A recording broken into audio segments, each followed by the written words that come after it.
నమస్తే, welcome to RTV health. సంతానోత్పత్తి సమస్య ప్రస్తుతం అందరినీ వేధిస్తోంది. నిన్న మొన్నటి వరకు కేవలం స్త్రీలను వేధించే సమస్య ప్రస్తుతం ఈ పురుషులను కూడా వేధిస్తున్నటువంటి సిచ్యువేషన్ అయితే కనిపిస్తుంది.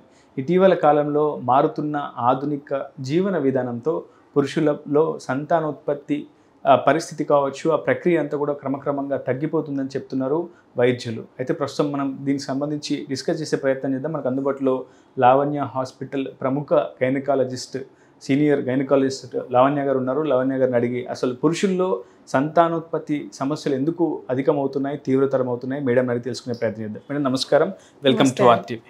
మేడం, నిన్న మొన్నటి వరకు యాక్చువల్గా మనం స్త్రీలలోనే ఎక్కువగా సంతానోత్పత్తికి సమస్యలు చూస్తూ ఉంటాం. అనేక విధానాల్లో ఆ సమస్యలను అధిగమించే ప్రయత్నం చేసేవాళ్ళం. కానీ ఇటీవలి కాలంలో పురుషుల్లో సంతానోత్పత్తి చర్యలు తగ్గిపోతూనే ఆ ప్రక్రియ అంతా కూడా చాలా క్రమంగా తగ్గిపోతున్నటువంటి సిచ్యువేషన్. అసలు పురుషుల్లో సంతానోత్పత్తి ఎందుకు తగ్గుతోంది? యా అండి, it's a very good question. Actually 40% of the infertile couples are from male infertility అండి. మేల్ ఇన్ఫర్టిలిటీలో సమస్యలు 40% ఆఫ్ ద మెంబర్స్ ఉన్నారు మన దీంట్లో. అయితే ఇప్పుడు మేల్ ఇన్ఫర్టిలిటీ అంటే వాళ్ళు బీజ కణాలు చేస్తామండి, సెమెన్ అనాలిసిస్ చేస్తాం. అంటే ఈయనకి మేల్ ఇన్ఫర్టిలిటీలో మేల్ ఇన్ఫర్టిలిటీ సెమెన్ అనాలిసిస్ ద్వారా చేస్తామండి. సో మేల్ ఇన్ఫర్టిలిటీలో సెమెన్ అనాలిసిస్ అనేది మేజర్ క్రైటీరియా. వాళ్ళకు ఉన్నది ఒకే ఒక test, that is called semen analysis. Semen అనాలిసిస్లో బీజాలు మొటిలిటీ ఉంటుంది, వాళ్ళ స్పర్మ్ కౌంట్ ఉంటుంది. సో వాళ్ళ కదలిక, అవయవాల కదలికలు ఎలా ఉన్నాయి దాన్ని బట్టి మనం అసెస్ చేస్తాం, ఆ రిపోర్ట్ ఎలా ఉంది అనేది చూస్తామండి. సో అసలు స్పర్మ్ కౌంట్ ఎంతవరకు ఉంటే పురుషుడు ఆరోగ్యంగా ఉన్నట్టు, సంతానోత్పత్తికి సంసిద్ధంగా ఉన్నట్టు అనుకోవాలి? మోర్ దాన్ 55 అండి. WHO క్రైటీరియా ప్రకారం more than 55 million cells, sperm cells ఉంటే yes they are fertile, healthy condition. Yes, sperms are very healthy. స్పర్మ్స్లో కూడా మనం చూసుకున్నట్టయితే బీజాల్లో కూడా అవయవాలు ఉంటాయండి, తల, మెడ, తోక అని ఉంటాయండి. కొన్ని ఇప్పుడు ఏమవుతుందంటే ఆధునిక రీసెంట్ గ్లోబలైజేషన్లో what the problem we are facing is ఆ morphology. What you are saying is head, neck and tail, these are the morphology of the sperm. So ఈ గ్లోబలైజేషన్లో lack of diet and lack of more amount of stress, ఈ బీజాలు అనేది మార్పు చెందటం జరుగుతుంది. So తల లేని, మొండాలు లేని, తోకలు లేని, మెడలు లేని వల్ల వాళ్ళ కౌంట్ పడిపోతుంది, ప్లస్ మార్ఫాలజీ కూడా మారిపోతుంది. సో సమస్య అనేది ఫీమేల్స్ యాక్సెప్ట్ చేసినంతగా మేల్స్ యాక్సెప్ట్ చేయరు. సోషల్ స్టిగ్మా వల్ల ఏమవుతుందంటే మన ఫీమేల్స్ తొందరగా యాక్సెప్ట్ చేస్తారు, males they don't accept it. ఇంకా మన social stigma we can't change it, but what we can change, from my suggestion what we can change is diet. Please, diet చాలా important అండి. ఎంత లేట్ అయినా ఇంటికి వచ్చే prefer home food, don't go for out side foods. So ఇంట్లో food కూడా ఎలా ఉండాలంటే యాంటీ ఆక్సిడెంట్స్ లాంటివి ఎక్కువ తినండి. వాట్ ఈజ్ యాంటీ ఆక్సిడెంట్స్ అంటే vitamin C, vitamin E, these are the major antioxidants. So antioxidants వల్ల ఏమవుతుందంటే యాంటీ ఆక్సిడెంట్స్ అది మనకి మన సెల్స్ని కవచాలలాగా కాపాడుతుంది. సో మన టాక్సిన్స్ అనేది మన బాడీలో రిలీజ్ అవుతాయి, అది సెల్స్ని డ్యామేజ్ చేయకుండా యాంటీ ఆక్సిడెంట్స్ అనేది కవచాలలాగా ఏర్పడతాయి అన్నమాట. So go for more anti oxidant rich food, more healthy food. అంటే రిచ్ ఫుడ్, పూర్ ఫుడ్ అనే ఉండదండి. ఒకప్పుడు పూర్ ఫుడ్, రిచ్ వాళ్ళు ఇలా తింటారు, పూర్ వాళ్ళు అలా తినరండి. Food is food. Food has to be consumed very cleverly and quality పెంచండి. Don't improve, don't compromise for క్వాంటిటీయా క్వాలిటీ, అంటే గో ఫర్ క్వాలిటీ, క్వాంటిటీ కాదు.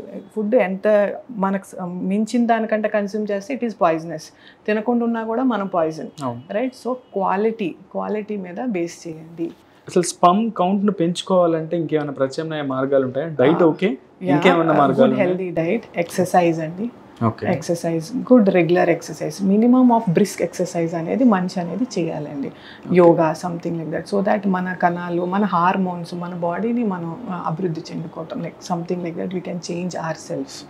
ఓకే మేడం, టెక్నాలజీ కూడా చాలా అప్డేట్ అవుతూ వస్తుంది. ప్రతి ఒక్క మనిషి చేతిలో ఇప్పుడు మొబైల్ కావచ్చు, టెక్నికల్ ఎక్విప్మెంట్స్ ఒక పార్ట్స్గా అయిపోయాయి. సో ఈ సిచ్యువేషన్లో టెక్నాలజీ ఏ మేరకు సంతానోత్పత్తిపై ఏమైనా ప్రభావం చూపిస్తుంది? ఆ మొబైల్ ఎక్కువగా వినియోగించడం కానీ, ఈ టెక్నాలజీకి దగ్గరగా ఉండడం, ఇలాంటివి, రేడియేషన్ కావచ్చు, మొబైల్ టవర్స్కి దగ్గరలో ఉండడం, పని చేయడం, ఇలాంటి పనులు చేసేవాళ్ళు కానీ ఇలా మొబైల్తో ఎక్కువ టైం స్పెండ్ చేసేవాళ్ళు కానీ ఎక్కువ ప్రభావం ఉంటుందా? డెఫినెట్లీ అండి. I do agree with your statement because mobiles technologies and all ఇంకొక క్వశ్చన్ మేడం, చాలా మంది మొబైల్స్ పాకెట్స్ లో పెట్టుకుంటారు, కొంచెం explain. Because of the radiation, ఆ రేడియేషన్ వల్ల కణాలు ఆ రేడియేషన్కి ఎక్కువ ఎక్స్పోజ్ అయ్యి దే డూ గెట్ డ్యామేజ్. ఇప్పుడు మీకు చెప్పాను చూసారా, మొండాలిని కౌంట్ తగ్గిపోవటం, స్పర్మ్ కాన్సన్ట్రేషన్ అనేది తగ్గిపోవటం, విస్కాసిటీ అనేది తగ్గిపోవటం లాంటివి జరుగుతూ ఉంటాయి.